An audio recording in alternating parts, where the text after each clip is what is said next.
네, 여러분 안녕하십니까? 은밀한 공간에서 이루어지는 취재원과의 조용한 대화, 취조 시작하겠습니다. 오늘이 세 번째 순서인데 갈수록 조회수가 계속 늘고 있습니다.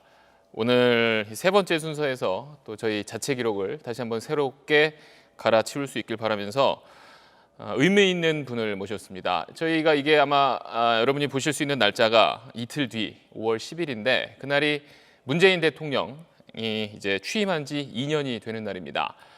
문재인 대통령 옆에서 많은 걸 함께 지켜봤고 또 그 정권의 시작을 함께 한 분 모셨습니다. 윤영찬 전 청와대 국민소통수석입니다. 어서 오십시오. 예, 안녕하세요. 네, 반갑습니다. 멀리 와주셔서 감사합니다. 앉으시죠. 저희가 취조실 컨셉으로 좀 꾸몄는데 어떠십니까? 여기가 메인 스튜디오로 알고 있는데요. 예, 또 이렇게 꾸미니까 정말 취조실 같습니다. 취조실 같아요? 네. 오신 분들 모든 분들이 감탄을 금치 못했는데. 아, 예. 이 타입은 어디서 구하셨습니까? 타입이요? 저는 이제 잘 써보지 못했는데 수석님은 과거에 예, 써보셨죠? 타입 많이 쳤죠. 쓰셨다고요? 네. 실제로? 네. 알겠습니다. 이 자리에 앉으시면 이 좀 분위기에 따라서 좀 양심에 따라서 한치의 거짓 없이 진실만을 말씀해 주셔야 된다는 점 먼저 저희 말씀을 드리고요. 예. 뭐 수사당국에서는 이제 묵비권을 행사하셔도 되는데 여기는 이제 많은 분들이 보고 있는 거기 때문에 묵비권을 행사할 수 없다는 점도 예. 먼저 당부드리겠습니다. 알겠습니다. 워낙 뭐 정치 뉴스에서 많이 본 시청자분들이 계시지만 누구지라고 또 하실 분이 있으시니까 먼저 자기 소개 좀 간단하게 해주시죠. 예,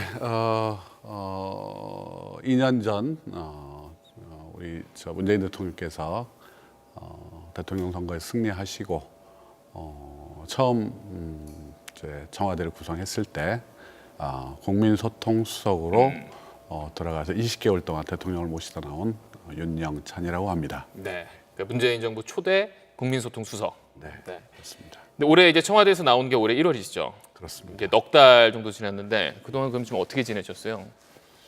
넉 달 동안 시간이 참 빨리 흘러가는데요. 아무래도 대통령께서 총선 출마라는 화두를 주셨기 때문에 저도 그 섬에도 들어가 보고요. 섬이요? 예. 어디를 가셨어요? 소완도라는 저 완도 아래쪽에 있는 섬이었습니다. 섬에도 들어가 보고 또 해외 여행도 다니면서 화두를 풀기 위해서 저 나름대로 노력을 했다고 생각을 합니다. 어떤 스스로의 길을 좀 찾기 위한 시간을 좀 가지셨네요. 그렇습니다. 근데 이제 아마 한 30년 가까이 이제 직장 생활을 하시다가 지금 처음으로 어떻게 보면은 아침에 출근을 하지 않아도 되는 삶을 사시는 거잖아요. 어떻게 이제 흔히 우리 말하는 이제 백수가 되신 건데 네. 좀 느낌이 어떠세요? 가장 큰 차이는 역시 통장에 돈이 안 들어옵니다. 그래서 그죠? 예. 굉장히 당혹스럽고요. 뭐 집사람도 그 봐주지 않더라고요. 그럼 생활비는 어떻게 해요? 생활비는 그냥 내놔라 딱 하기 때문에 네. 뭐 생활비 줘야 되고요. 가족이 그리고 총 몇 분이시죠? 가족이 넷입니다. 자제분 두 분. 아들 둘에 집사람하고 접니다. 예. 몇 학년인가요, 아드님? 큰 아이는 군대에 갔고요. 네. 예, 둘째는 지금 중학교 1학년이 오, 됐습니다. 차이가 좀 있네요. 예, 9살 차이 납니다. 그럼 그런 생활비 압박, 사모님의 압박을 지금 어떻게 지금 견디고 계신가요? 뭐 그냥 될 대로 하고 또 모아놨던 돈에서 충당하고 있습니다. 그래서 빨리 또 새로운 직장을 찾으셔야 되는데 예. 이제 같이 이제 올해 1월에 그러니까 초대 1기 참모들이 이제 같이 청와대에서 나온 분이 계시잖아요. 자주 만나시나요? 뭐 날짜를 정해놓고 만나지는 않고요. 이렇게 뭐 모임이 있거나 할 때 이렇게 만납니다. 예. 만나면 주로 뭐 하세요? 특별히 무슨 뭐 얘기는 없고 각자 또 처지가 다르고 그다음에 또 뭐 선거를 준비하시는 분들도 어느 분은 좀 일찍 들어가서 하시는 분도 있고 어느 분은 그냥 기다려야 되시는 분도 있기 때문에 뭐 이런저런 이야기, 세상 돌아가는 얘기 그런 얘기 나눕니다.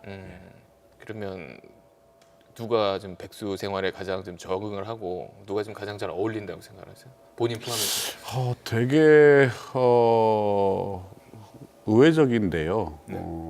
우리 임종석 실장이 가장 잘 적응하고 하신다고 생각합니다. 아주 굉장히 규칙적으로 사세요.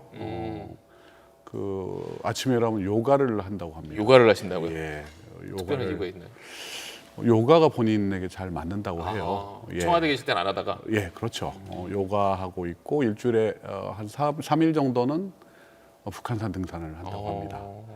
그래서 제가 확인을 해봤는데 진짜 뱃살이 좀 빠졌더라고요. 빠졌어요. 예. 예전에 청와대 계실 때보다. 네네네 그렇습니다. 등산과 요가로 지금 몸매 관리를 하고 계시다는 예. 임종석 실장도 조만간 좀 뵀으면 좋겠습니다. 일단 뭐 근황은 이 정도로 하고요. 그럼 일단 이제 인간 윤영찬에 대해서 좀 저희가 여쭤보겠습니다. 네 기자 동아일보 기자로 첫 사회생활 시작하신 건가요? 그렇습니다. 1990년 입사를 네, 하셨죠. 그렇습니다. 주로 어느 부서에 많이 계셨나요? 뭐 정치부에서 가장 많이 있었던 것 같고요. 그리고 사회부에서 검찰 경찰 기자를 하고 그리고 뭐 문화부에서 이제 데스크로 차장으로 한 1년 조금 넘게 있었습니다. 그 당시에는 이런 타자계에다 혹시 썼나요? 제가 듣기로는 선배님들 무슨 원고지에 썼다는. 원고지에 썼습니다. 그래서 저기 스트레이트 기사는 꼬마 원고지라는 꼬마 원고지요? 예, 작은 원고지가 있습니다. 그다음에 일반 네. 박스 기사는 좀 더 큰 일반 원고지에 썼습니다.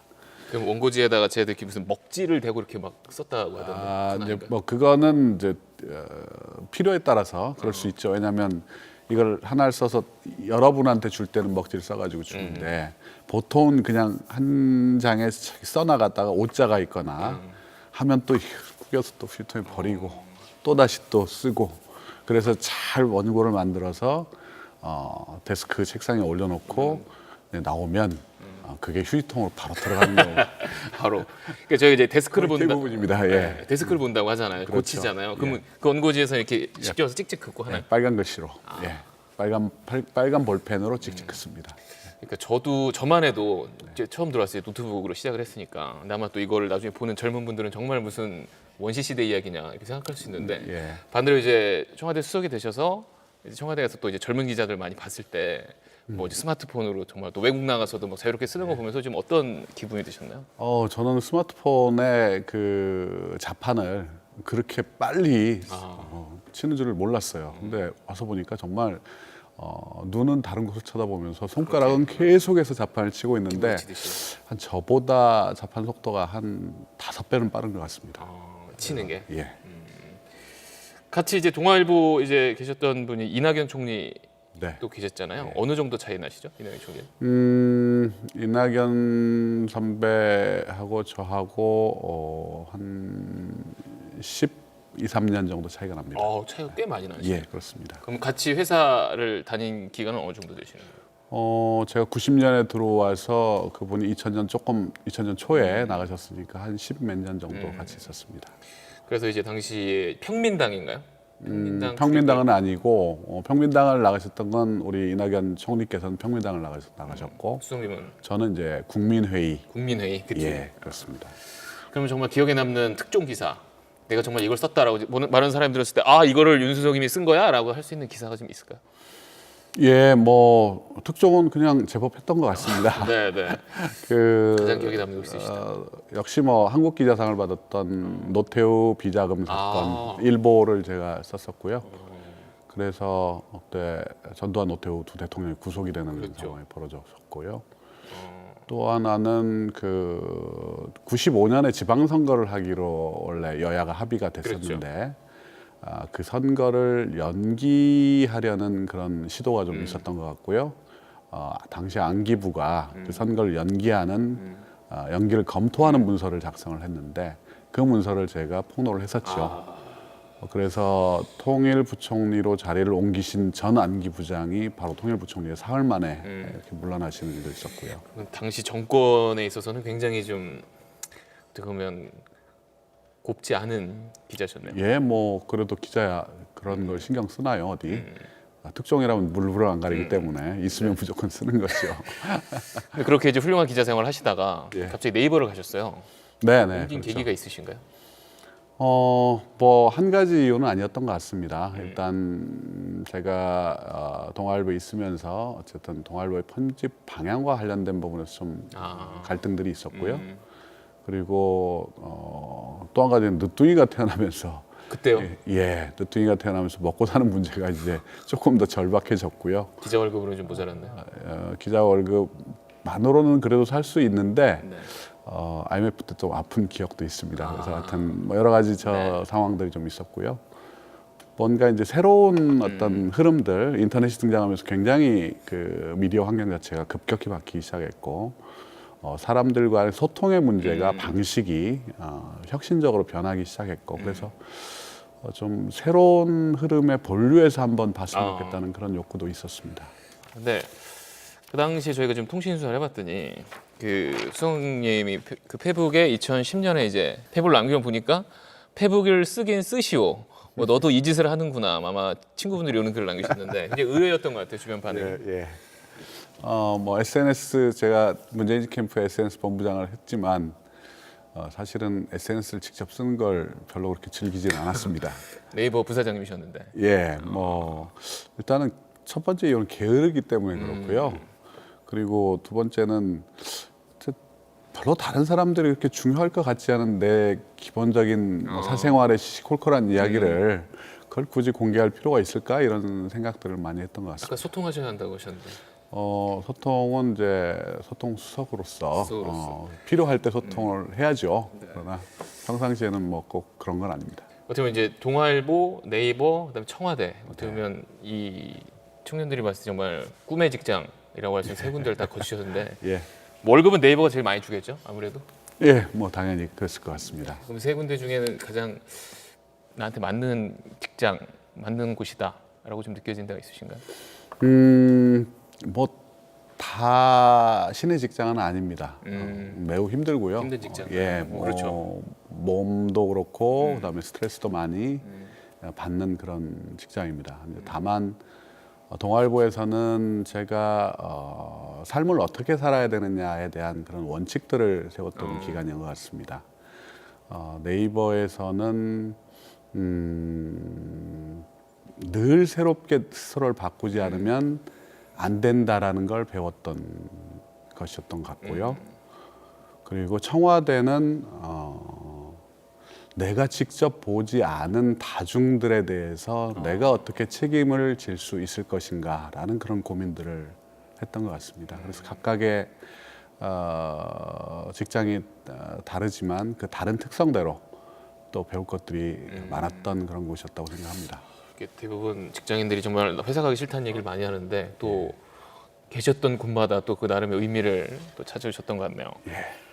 이제 방금 말씀하신 세 번째 직장 청와대 얘기를 좀 해보겠습니다. 네이버를 그만두시고 한 달 뒤에 이제 당시 문재인 후보였죠. 이제 대선 캠프에 SNS 본부장으로 합류를 하셨는데 갑자기 거기를 합류하게 된 계기가 있으십니까? 예, 뭐 여러 차례 말씀드렸지만 그 전에 촛불이 있었죠. 그렇죠. 탄핵 정부에서. 예, 그러니까 제가 대학 다닐 때 학생 운동을 했지만 늘 변방에 있었고 그리고 다른 친구들 우리 속어로 빵이라고 하죠. 감옥에도 가고 했었지만 저는 뭐 무사히 졸업을 했고 마음의 빛 같은 게 좀. 예, 부채 의식들이 있었던 것 같습니다. 예, 또 동아일보나 네이버는 굉장히 좋은 회사고 항상 늘 양지에 있다 이런 느낌들이 있었고요. 마침 이제 촛불이 부니까 저도 또 마음속에 바람이 불기 시작한 거죠. 예, 그런 과정에서 처음 이제 캠프 합류를 제안을 해왔을 때 누가요? 양정철 비서관도 있었고 우리 임종석 실장도 제안을 했습니다. 뭐 계속 하여튼 한 2달 정도 술 먹고 이렇게 고문을 당했던 것 같습니다. 설득을 많이 당하셨군요. 예, 가장 큰 설득은 우리 양 비서관이 한 얘기였는데요. 어떤 말씀? 가슴 뜨거워지는 일을 하고 싶지 않니? 이거였습니다. 사실은 거기에 가장 흔들렸던 것 같습니다. 그 말에? 네. 양정철 비서관도 그 말을 한 걸 기억을 하고 있습니까? 혹시 술김에 하셨거나 뭐 그런 건 아니고? 뭐 기억을 하고 있을 거라고 생각합니다. 그때 이제 문재인 1번가라는 상당히 히트 상품을 내놓으시고 대선 승리의 1등 공신이다 뭐 이런 평가도 많이 받았는데 그리고 이제 바로 이제 대선이 끝나고 이제 청와대로 들어가셨는데 그건 대통령의 좀 뜻이 많이 담겨 있었던 건가요? 예, 뭐 그거를 대통령께서 저에게 직접적으로 뭐 들어오라고 하신 건 아니지만 어쨌든 대통령 비서를 뽑는 일이기 때문에 아무래도 대통령님의 뜻이 의중이 담겨 있다고 봐야 되겠죠. 예. 그래서 초대 국민소통수석 예전에 이제 홍보수석이라고 저희가 이제 부르던 자리인데 뭐 이제 사람들이 생각하는 건 그 이제 춘추관 앞에서 뭐 이렇게 마이크 앞에서 이야기하는 이런 모습만 생각하는데 좀 잘 모르는 분들을 위해서 이런 일을 하는 자리다라고 좀 간단하게 좀 설명해 주시죠. 국민소통 수석실은 이제 그야말로 국민들과 저희가 소통하는 방식을 만들고 또 실제로 소통하는 거죠. 네. 그러니까 대통령님의 메시지 또는 이제 대통령이 가지고 있는 생각, 대통령의 진짜 모습, 그리고 대통령의 여러 가지 다양한 얼굴들 이런 부분들을 국민들에게 정말 가감없이 전달함으로써 대통령이 가지고 있는 가장 큰 장점인 진정성을 국민들이 자연스럽게 느끼도록 해주는 게 가장 중요한 역할이라고 생각하고요. 그 다음에 이제 저희는 이제 이 국민들을 홍보의 대상으로 생각하지는 않습니다. 그러니까 홍보라는 개념은 우리가 일방적으로 알리고 싶은 것들을 그 대상들에게 전달하는 것이지만 소통이라는 것은 항상 나만 있어서 되는 건 아니거든요. 상대가 있어야 되고 그렇죠. 그 상대는 국민입니다. 그러니까 국민과 우리가 자연스럽게 파트너로서 소통을 하는 거고 또 거기에는 참여에 기반한 우리 국민들이 직접 우리에게 의사를 전달하고 또 저희에게 더 많은 얘기를 할 수 있는 구조를 만드는 거 뭐 이런 것들이 굉장히 저희한테는 중요하다고 봤습니다. 그러니까 뭐 거의 대통령과 하루를 거의 함께 하시고 뭐 외 국순방 갈 때도 항상 함께 하시고 뭐 중요한 회의를 항상 이제 옆에서 함께 하시는데 그 옆에서 본 뭐 사람들도 이제 뭐 이 언론이나 이런 걸 통해서 또 대통령의 모습을 알고 있지만 옆에서 본 문재인 대통령은 개인적으로 어떻게 생각하세요? 어떤 분이다? 대통령은 굉장히 침착하신 분이죠. 침착하시고 그리고 섬세하시면서도 낙관주의자시죠. 예, 섬세한 낙관주의. 예, 그러니까 굉장히 구체적이고 디테일에도 굉장히 강하시지만 또 큰 판을 볼 때는 굉장히 낙천적입니다. 그래서 예전에 제 1차 북미 정상회담이 회담을 둘러싸고 협상이 진행되고 있을 때 왜 트럼프 대통령이 한번 엎었잖아요. 엎었을 때 저희는 정말 그렇죠. 이 하늘이 무너진 줄 알았는데 대통령께서는 의외로 담담하시더라고요. 잘 될 겁니다.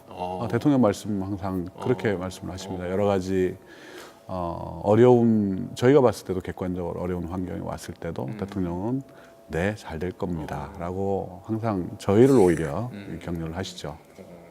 그러니까 그렇게 좀 방금 말씀하신 대로 좀 침착하시고 저희가 봤을 때도 좀 온화한 이미지 이런 게 좀 있는데 아무리 그래도 이제 일을 하시다 보면 대통령께서도 좀 이렇게 참모들 일을 시키고 좀 여러분들 좀 성과가 잘 나오지 않으면 좀 질책할 때도 있으실 것 같고 좀 뭔가 좀 화를 낼 때도 있으실 것 같은데 뭐 대통령께서는 많이 맡겨주시는 스타일이고요. 그리고 거기에 대해서 질책을 직접적으로 하시는 스타일은 아닙니다. 그래서 하도 대통령께서 스트레스를 많이 받으실 것 같아서 하루는 이제 대통령께 스트레스 많이 쌓이실 때 어떻게 푸십니까? 라고 물어보니까 대통령께서 네, 참습니다. 이렇게 이야기하시더라고요. 그래서 그래도 참기 어려울 정도로 스트레스가 많을 것 같습니다. 그럴 때는 어떻게 하십니까? 네, 그래도 참습니다. 이렇게 이야기하시더라고요.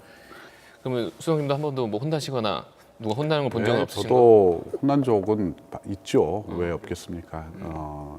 그러니까 대통령께서 이게 맞다고 생각하시는데 거기에 대해서 이 말이 없거나 아니면 다른 생각을 제가 이야기를 했는데 거기에 대해서 대통령께서 그건 그렇지 않다라고 이야기를 했을 때 근데 이건 좀 그렇지 않은 것 같습니다라고 또 다시 이야기를 하거나 했을 때는 조금씩 저희가 있죠. 긴장감이 있죠. 그래도 대통령께서 항상 그거를 듣지 않으신 적은 없습니다. 늘 항상 들어주시죠. 들어주시고 본인의 어떤 의견은 꼭 말씀을 하십니다. 내가 보기에는 이런 것 같습니다라고 얘기를 하시고요. 모르겠습니다. 역대 대통령께서는 어떤 분이셨는지 모르겠지만 참모들의 얘기를 가장 많이 들어주는 대통령이라고 생각을 합니다. 또 그런 또 대통령과 또 일을 하셔야 되고 또 이제 또 거기 이제 아무래도 출입한 또 기자들 또 함께 또 뭐 관리라고 하면 뭐하지만 또 기자들과도 또 함께 이야기를 자주 나누셔야 되니까 뭐 새벽에 뭐 전화 오는 일도 워낙 많으실 테고 또 밤 늦게까지 또 뭐 술자리를 해야 되는 일도 있었을 테고 그러셨던데 제가 저희 청와대 취재 기자한테 제가 하나 제보를 받았는데 수홍님께서 술자리를 하시고 노래방에 가시면 걸그룹 노래를 부르신다는 얘기가 있어요. 사실입니다. 예, 뭐 노래방을 자주 가지는 않았고요. 네. 꼭 간 분들하고 한 2번인가 가봤습니다. 네. 뭐 아무래도 좋아하는 그룹 있으신가? 네이버에 있었으니까 제가 네. 좀 젊은 친구들과 좀 어울렸었고요. 아무래도 젊은 친구들하고 같이 하려면 그때 맞는 뭐 노래들도 좀 한두 곡 알아두고 해야 되기 때문에 예, 아마 뭐 우리 기자들이 봤을 때는 좀 쇼킹하게 느낄 수도 있었겠습니다. 어떤 노래? 뭐 별빛 달빛 뭐 이런 노래 좀 합니다. 별빛. 예, 시크릿. 시크릿. 시크릿이요. 대단하십니다. 네. 그래서 이제 취임 이제 2주년이 됐는데 점수를 한번 매기신다면 본인도 같이 계셨지만 몇 점 정도 줄 수 있다고 생각하세요? 뭐 저는 뭐 지금까지 대통령께서 어쨌든 잘 해오셨다고 생각을 합니다. 큰 틀에서의 어떤 구조를 잘 잡았다고 보고요. 어떤 북한과 한반도의 평화 프로젝트, 평화 프로세스를 강고하게 만들고 계신 과정에 있다 이렇게 생각합니다. 그것이 아직도 갈 길이 멀지만 대통령께서 그런 큰 틀에서의 어떤 우리가 나아가야 될 지표, 방향 이런 부분에서는 아주 성공적으로 잘 잡으셨다. 특히 또 물론 이 소득주 성장에 대한 평가들이 엇갈리고 있기는 하지만 저는 그 방향 자체는 확실히 맞다고 생각을 합니다. 우리 양극화의 문제를 해소하지 않고서는 우리 사회가 한치도 앞으로 나가기 어려울 것이다라는 생각이 들고요. 이게 이 고성장 시대에는 파이들이 계속 커지고 있었기 때문에 이런 부분들이 어느 정도 상쇄가 될 수 있었겠지만 이제는 이제 저출산 고령화 또 저성장의 시대가 오고 있고 우리도 거기에 맞게 사회 구조가 또 적응이 돼야 되는데 그런 차원에서 본다면 양극화의 문제는 굉장히 심각한 문제고 적어도 우리 다음 세대들이 임금을 받았을 때 그 돈으로 최소한의 생계를 유지할 수 있을 정도는 당연히 주어져야 된다라고 저는 생각을 합니다. 그런 차원에서 저는 소득주 성장도 방향이 잘 잡혔다고 보고요. 다만 이제 이런 부분들이 이제 추진하는 과정에서 조금 더 세밀하게 조율을 해야 될 부분들도 있을 거고, 그 다음에 속도의 문제나 강약의 문제 이런 부분들은 좀 더 미세하게 조율을 해야 될 부분들이 있을 거라고 생각합니다. 예. 아마 수석님께서 청와대에 계실 때 아마 가장 기억에 남는 거는 얼마 전에 SNS에 올리셨지만 아마 1년 전 그 판문점 정상회담이 아니었나 저희가 그렇게 생각은 드는데 지금 남북 관계에 대해서 굉장히 또 좀 애착이 있으셨고 반대로 내가 정말 20개월 가까이 대통령 모시면서 또 국민소통수석 일을 하면서 이건 좀 정말 내가 아쉽다, 내가 조금 부족했던 것 같다라고 가장 크게 느꼈던 일이나 뭐 그런 지점이 있을까요? 부족했던 부분들은 뭐 많다고 생각합니다. 하여튼 제가 이렇게 청와대를 나오고 보니까 이때는 이랬어야 되는 거 아닌가, 저 때는 조금 더 이렇게 대응했어야 되는 거 아닌가라는 것들이 항상 남아 있죠. 그래서 지나간 것에 대한 그런 아쉬움이나 미련 이런 부분들은 뭐 떨칠 수가 없다고 생각을 합니다. 다만 이제 지금은 이제 다 지나간 일이고 또 한편으로 그런 부분들이 또 제가 앞으로 살아가는데 성장의 어떤 밑받침이 될 수 있는 그런 교훈으로 충분히 작용을 할 거라고 생각을 합니다. 아까 대통령께서 굉장히 섬세한 낙천주의라고 하셨는데 제가 보기 좀 말씀 들어보니까 수석님도 굉장히 낙천적이신 것 같고 굉장히 그 있는 자리에서 굉장히 뭔가 좋은 점을 계속 발견하려고 하시는 그런 좀 네, 저도 감이 뭐 좀 생각이 드네요. 낙천주의자입니다. 네, 잘 웃고요. 두 분이 잘 맞으셨을 것 같습니다. 대통령께서는 저하고 조금 다른 낙천주의자입니다. 그러세요? 굉장히 일에 몰두하시는, 그 다음에 아주 어떤 목표가 있을 때 그 부분에서 정말 그 집중하시는 그런 낙천주의자시고 저는 좀 약간 좀 이렇게 노는 낙천주의. 네. 그래서 이제 막 놀기 시작하셨는데 제가 또 이제 통신 수사를 했습니다. 최근에 원래 SNS를 잘 안 하시는데 최근에 이런 사진들을 많이 올리시더라고요. 그 예. 청와대 계셨을 때 사진, 또 마지막 그 찍을 때 사진. 네. 이게 아무래도 이제 얼마 전 그 내년 총선 출마를 선언한 이후에 이런 사진들을 좀 많이 올리셨는데 네. 뭐 특별한 이유가 있으십니까? 사실은 뭐 페이스북을 안 했기 때문에 올릴 기회도 없었고요. 네. 최근에 이제 페이스북을 하면서 아무래도 저를 알릴 수 있는 방법이 뭔가를 뭐 고민할 수밖에 없는 거고, 또 그러다 보니까 또 이 저희 페이스북 친구들한테 좀 자랑하고 싶은 그런 사진들도 나 있고, 이렇게 예, 사람들하고 그렇습니다. 친하다. 가장 뭐 제가 자랑할 수 있는 사진들이죠. 그렇죠. 가장 큰 예, 인맥이죠. 아직도 뭐 많이 네네. 있습니다. 더 있어요? 예. 아, 좀 또 올라옵니까, 내볼 계속? 예, 올라올 텐데 제가 요즘 바빠가지고 모르겠습니다. 그래서 이제 대통령이 이제 여기 아마 마지막 그 청와대에서 같이 계셨을 때 예, 그 마지막 나갈 때, 사진입니다. 그렇죠, 마지막 예, 사진인데 그렇습니다. 이때 이때 이제 대통령이 이제 좀 출마를 한번 고려해봐다라고 했을 때 이 당시에는 준비가 좀 덜 됐다라고 아마 말씀하셨었는데 그렇습니다. 예. 지금 이제 마음을 굳히셨다는 건 출마 선언하신 건 좀 특별한 계기가 있거나 뭐 뭐가 좀 있었어요. 결심이 섰다는 얘기겠죠. 그러니까 사실은 뭐 출마를 하고 싶은 생각이 없어서 대통령이 왜 이런 말씀을 하시나를 가지고 아까 화두를 들었다고 말씀드렸는데, 제가 이제 답변할 수 없는 지점들이 있더라고요. 그럼 너는 왜 문재인 캠프에 들어갔니? 네이버라는 그 좋은 직장을 때려치고 세상을 바꿔보려고, 바꾸고 싶다라는 생각이 들어간 거 아니냐. 그러면 20개월 대통령 옆에서 복무를 했다고 해서 그러면 그걸로 지금 뭘 다 마쳤다고, 마무리했다고 이야기할 수 있는 건가. 거기에서 답이 안 풀리더라고요. 그래, 지금은 어찌됐든 세상을 바꾸기 위한 과정에 있는데 그걸 했다고 해서, 너는 20개월 거기서 고생했다고 해서, 그래서 그걸로 다 나는 이제 했으니까, 할 일 했으니까 편히 살겠다, 다시 뭐 돈을 버는 일, 일상으로 돌아가겠다, 거기서 뭔가 좀 막혔던 것 같습니다. 그래서 일단 우리 대통령께서 이 부분 또 개혁을 해나가는 과정에서 일정 부분 궤도에 올려놓을 때까지, 또 그 과정에 있어서 가장 중요한 하나의 절차는 또 총선에 승리하는 거기 때문에 총선 승리를 위해서 저도 어쨌든 조그만 기여라도 해야 되겠다라는 생각을 한 겁니다.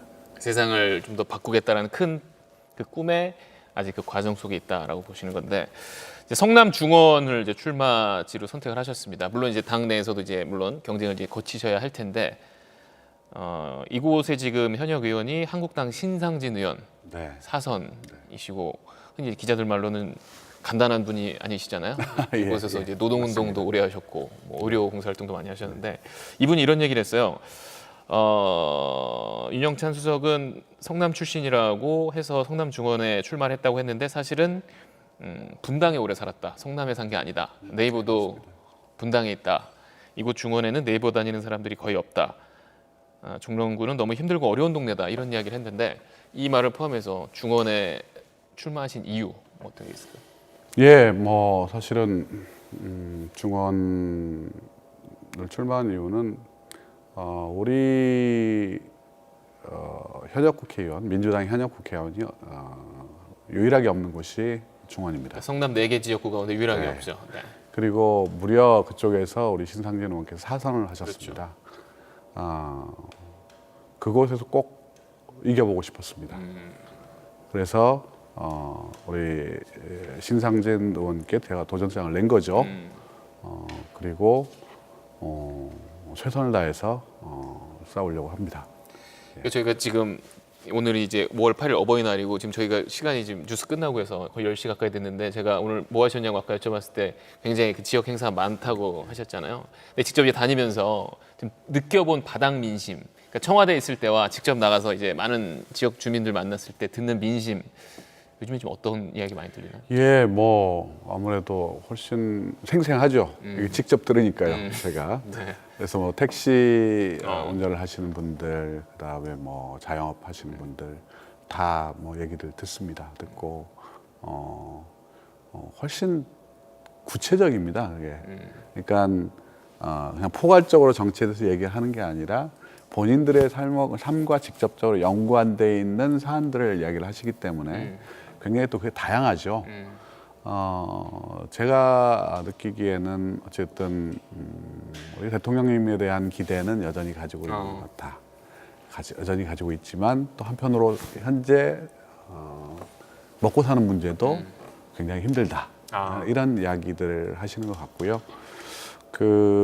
우리 정부에서 지금 가지고 있는 정책적인 어떤 효과들이 이분들의 어떤 구체적인 삶까지 이제 빨리 내려와서 그분들의 삶이 조금이라도 변화되는 쪽으로 긍정적으로 작용할 수 있도록 했으면 좋겠다라는 생각이 들고요. 알겠습니다. 원래 저희가 한 30분 녹화를 하는데 수석님 말씀도 너무 잘해주고 또 제가 재밌게 듣다 보니까 시간이 좀 지났는데 그래서 저희가 지난주부터 야심차게 준비한 거짓말 탐지기 순서가 있습니다. 예. 네, 말씀하시면 진실만을 말씀하시면 됩니다. 겁나는데 이거. 겁나신다고요? 근데 너무나 이제 정치에 뛰어드셨기 때문에 저희가 또 이 검증 과정을 좀 거쳐야 됩니다. 국민소통수석으로서 많은 뉴스도 보셨고 또 기자 생활하셨기 때문에 모니터도 많이 하셨을 텐데 첫 번째 질문 드리겠습니다. 나는 방송사 종합 저녁 뉴스 가운데 SBS 8시 뉴스가 가장 좋다고 생각한다. 예, 아니요로만 답을 할 수 있습니다. 방송사도 다 보고 있을 것 같은데요. 네. 이건 좀 너무 저를. 그러니까 네, 아니요만 대답. 아니 개인적인 거니까요. 네. 예. 네, 가보겠습니다. 아우, 깜짝이야. 이거 뭡니까? 네, 다시 손을 대주시면 됩니다. 또 대야 돼요? 네. 네. 싫은데. 저희가 뭐가 그렇게 마음에 안 드시나요? 저희 뉴스가. 네, 마음속에 뭐가 있으셨네요. 네, 저희가 좀 더 열심히 하겠습니다. 저희 잘못이죠 뭐. 네. 얼마 전에 제가 또 이제 청와대 그 출입 기자랑 저희 회사 출입 기자랑 밥을 먹었는데 어쨌든 이제 새로 이번에 이제 윤도한 수석하고 고민정 대변인 오셨잖아요. 그래서 좀 어떠냐 그랬더니 아직 뭐 그분들은 좀 적응을 하시는 단계인 것 같다. 그러면서 나는 그래도 윤영찬 수석 때가 훨씬 더 좋았다 이런 얘기를 하던데 여기서 질문을 좀 드릴게요.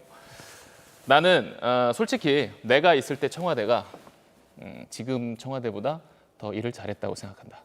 예, 아니요. 저기는 다르다고 생각합니다. 그러니까 저가 이 청와대 참모로서 이게 주관식 답이 아니고요. 예, 아니요만 답을 하실 수가 있습니다. 이거는 설명을 해야만 되는 거예요. 아, 네. 예. 설명은 답을 하신 뒤에 설명하셔도 됩니다. 설명할 기회를 드리겠습니다. 아니요. 예. 아니요. 지금이 더 잘하신다는 겁니다. 춤을 삼키시네요. 이거는 예, 설명을 하실. 이건 다 거짓으로 나오는 거죠? 아닙니다, 뭐 이게. 아닙니다. 설명할 시간 드리겠습니다. 그거는 눈물이 잠깐 맺히신 것 같은데.